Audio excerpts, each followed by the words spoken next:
Di sini saya akan menjelaskan tentang proses pembentukan minyak bumi. Minyak bumi terbentuk dari pelapukan berbagai macam sisa-sisa organisme seperti tumbuhan, hewan, dan jasad-jasad renik yang sudah tertimbun dalam dasar lautan bersama lumpur selama jutaan tahun lamanya. Lumpur tersebut akan berubah menjadi berbagai batuan sedimen yang berpori. Sedangkan sisa-sisa organisme akan bergerak ke tempat yang tekanannya rendah dan terkumpul pada sebuah daerah perangkap, yaitu batuan kedap. Gas alam, minyak bumi, dan air akan terakumulasi sebagai deposit minyak bumi. Pada rongga bagian atas ada gas alam, sedangkan cairan minyak mengambang di atas deposit air. Bila kita urutkan, maka akan menjadi seperti ini. Jasad renik yang terkubur bersama lumpur. Yang kedua, proses jutaan bertahun-tahun mengendap dari dasar laut, menghasilkan bintik minyak dan gas, terakumulasi di batuan kedap, menjadi deposit minyak bumi. Karena asal minyak bumi terbentuk dari sisa-sisa organisme, minyak bumi dan gas alam sering juga disebut sebagai bahan bakar fosil. Bahan bakar fosil tergolong sumber daya alam yang tak bisa terbarukan. Proses terbentuknya minyak bumi yang kedua, komponen minyak bumi. Minyak bumi adalah campuran kompleks yang sebagian besar sekitar 90% hingga 97% terdiri dari senyawa hidrokarbon. Hidrokarbon yang terkandung dalam minyak bumi terutama adalah alkana. Sedangkan sisanya adalah sikloalkana, alkena, alkuna, dan senyawa aromatik.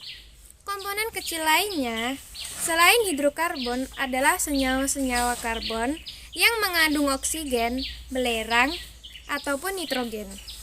Gas alam sebagian besar terdiri dari alkana, suku rendah C1 sampai C4 dengan metana sebagai komponen utamanya. Selain alkana juga terdapat gas lain seperti CO2, O2, N2, H2S, ataupun gas mulia seperti helium dalam jumlah yang sangat sedikit. Yang ketiga, proses pengolahan minyak bumi. 1. Proses destilasi. Proses pengolahan minyak bumi yang pertama adalah proses destilasi. Destilasi merupakan proses pemisahan fraksi-fraksi yang terdapat di minyak bumi, di mana pemisahan fraksi tersebut berdasarkan pada perbedaan titik didih. Proses ini biasanya dilakukan pada sebuah wadah tabung tinggi yang kedap terhadap udara. Awalnya minyak mentah akan dialirkan ke dalam tabung tersebut dan kemudian dipanaskan dalam tekanan 1 atmosfer pada suhu 370 derajat Celcius. Setelah itu, hasil dari fraksi-fraksi tersebut nantinya akan dipisahkan, di mana fraksi yang memiliki titik didih terendah akan menempati bagian atas tabung. Sedangkan fraksi yang memiliki titik didih tinggi akan menempati bagian dasar tabung. Hasil dari proses destilasi ini antara lain adalah gas, bensin, minyak tanah, diesel, oli, lilin, dan aspal. Akan tetapi, semua hasil tersebut belum menjadi bahan siap pakai karena belum melewati tahapan selanjutnya. Nomor 2, proses cracking. Proses pengolahan minyak bumi yang selanjutnya adalah tahap cracking. Cracking merupakan proses pengolahan minyak bumi yang memiliki tujuan untuk menguraikan molekul-molekul besar senyawa hidrokarbon menjadi molekul hidrokarbon yang memiliki ukuran lebih kecil. Proses cracking ini biasanya disebut juga dengan proses refinery. Yang ketiga, proses reforming. Reforming merupakan proses mengubah struktur pada molekul fraksi yang mutunya buruk menjadi molekul fraksi yang mutunya akan lebih baik. Proses reforming ini dapat dilakukan dengan menggunakan metode katalis atau proses pemanasan. karena proses reforming ini bertujuan untuk mengubah struktur pada molekul fraksi, maka proses ini dapat disebut juga dengan proses isomerasi. Yang keempat, proses polimerasi dan alkilasi. Proses pengolahan minyak bumi tahap selanjutnya adalah proses polimerasi dan alkilasi.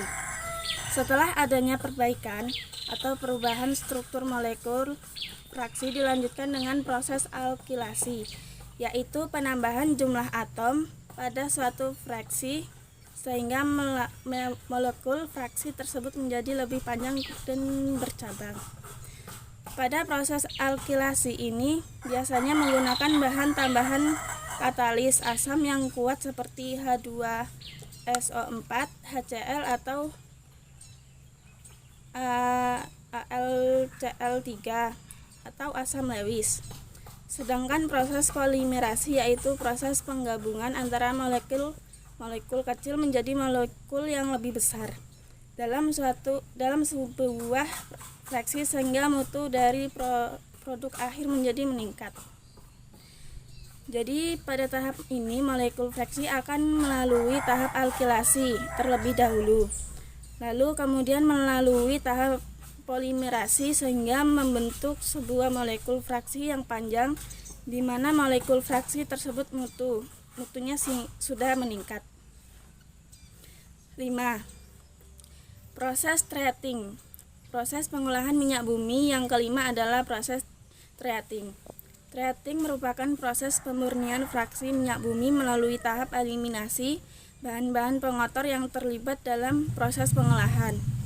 Bahan-bahan yang dihilangkan dalam proses treating ini adalah antara lain bau tidak sedap yang dihilangkan melalui proses copper sweetening dan doctor treating. Parafin yang dihilangkan melalui proses solvent, dewaksin, lumpur, dan warna yang dihilangkan melalui proses acid treatment. Aspal yang dihilangkan melalui proses desalting, dan terakhir belerang melalui proses desulfurizing. Inti dari proses ini adalah mengeliminasi bahan-bahan yang tidak memberikan mutu dalam proses pengolahan minyak mentah, sehingga hasil akhirnya nanti mutunya akan bertambah. 6. Proses blending. Proses pengolahan minyak bumi pada tahap terakhir adalah proses blending. Blending merupakan proses yang dilakukan untuk meningkatkan kualitas produk siap pakai dengan cara menambah bahan-bahan aktif ke dalam fraksi minyak bumi. Salah satu bahan aktif yang digunakan adalah tel, yaitu tetraethyl-lead. Tel ini merupakan bahan aditif yang digunakan untuk menaikkan bilangan oktan bensin. Setelah melalui proses ini, maka hasil dari pengolahan minyak bumi mutunya menjadi lebih baik dan menjadi bahan yang siap pakai. Bensin dibuat dari minyak mentah, cairan berwarna hitam yang dipompa dari perut bumi dan biasa disebut dengan minyak bumi. Cairan ini mengandung hidrokarbon. Atom-atom karbon dalam minyak mentah ini berhubungan satu dengan yang lain dengan cara membentuk rantai yang panjangnya yang berbeda-beda. Bilangan oktan merupakan angka yang menunjukkan seberapa luhur tekanan yang mampu diberikan sebelum bensin terbakar secara spontan.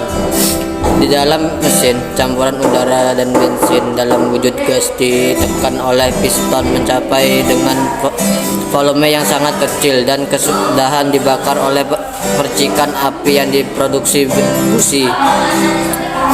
Cara meningkatkan bilangan oktan ada 3 cara, yaitu 1. Dengan menambahkan etanol C2H60 premium yang memiliki nilai oktan 88. Apabila ditambah dengan etanol maka nilai oktannya menjadi 91. Nilai ini mendekati Pertamax X92. 2. Dengan penambahan tel atau tetrahyleat PB C2H54 Penambahan tel dapat meningkatkan nilai oktan, tetapi menghasilkan hasil samping Pb timbal yang dapat mengendap di bensin.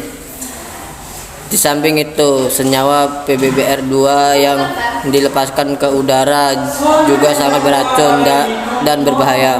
3. Dengan menambahkan MTBE C5H11O. MTB merupakan senyawa yang dibuat dari etanol.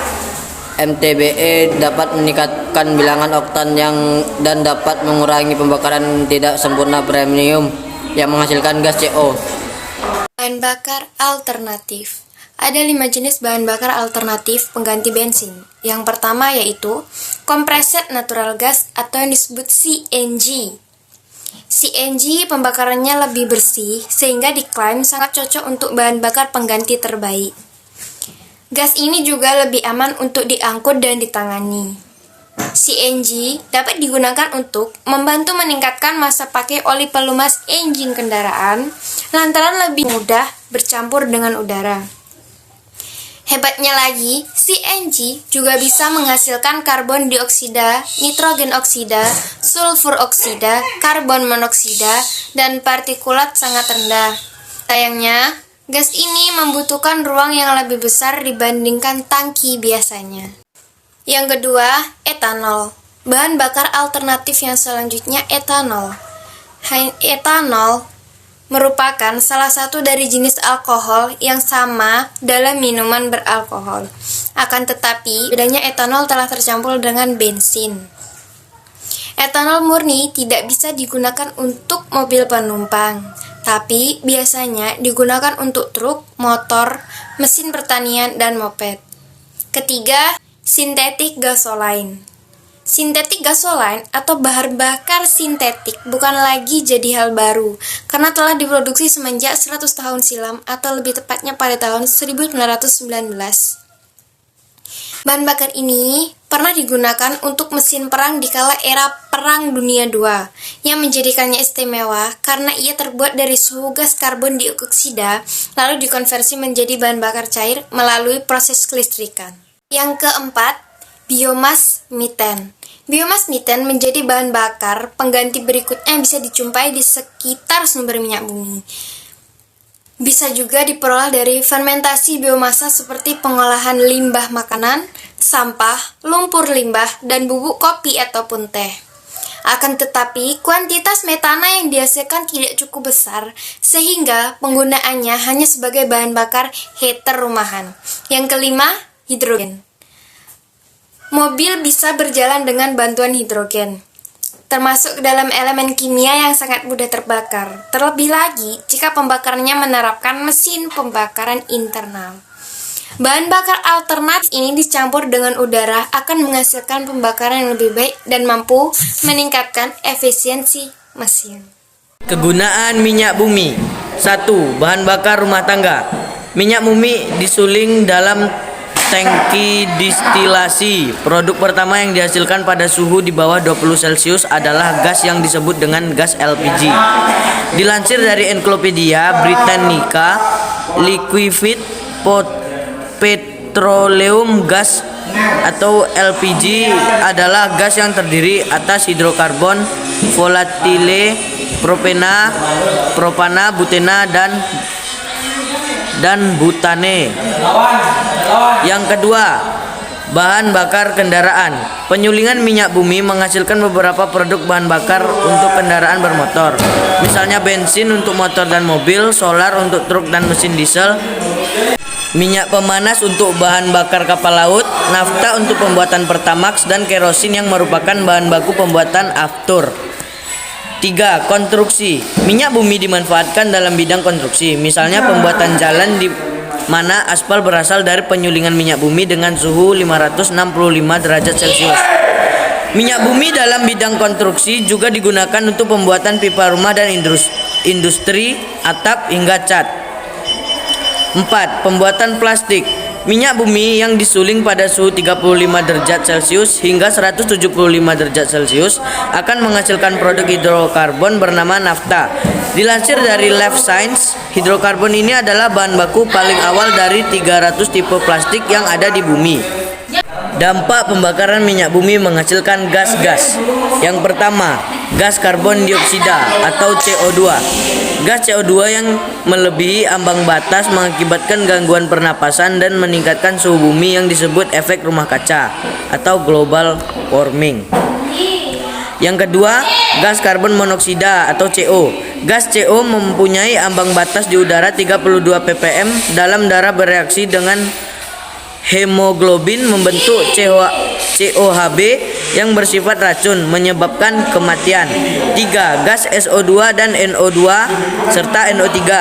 Gas sulfur dioksida atau SO2 menimbulkan iritasi dan hujan asam yang bersifat korosif. Oksida NOx menghasilkan asap kabut atau SMOG. Smoke. 4. Partikulat. Partikulat berupa karbon C dan timbal Pb dapat menimbulkan iritasi pada kulit, mata, perih, gangguan saluran pernapasan dan merusak ginjal.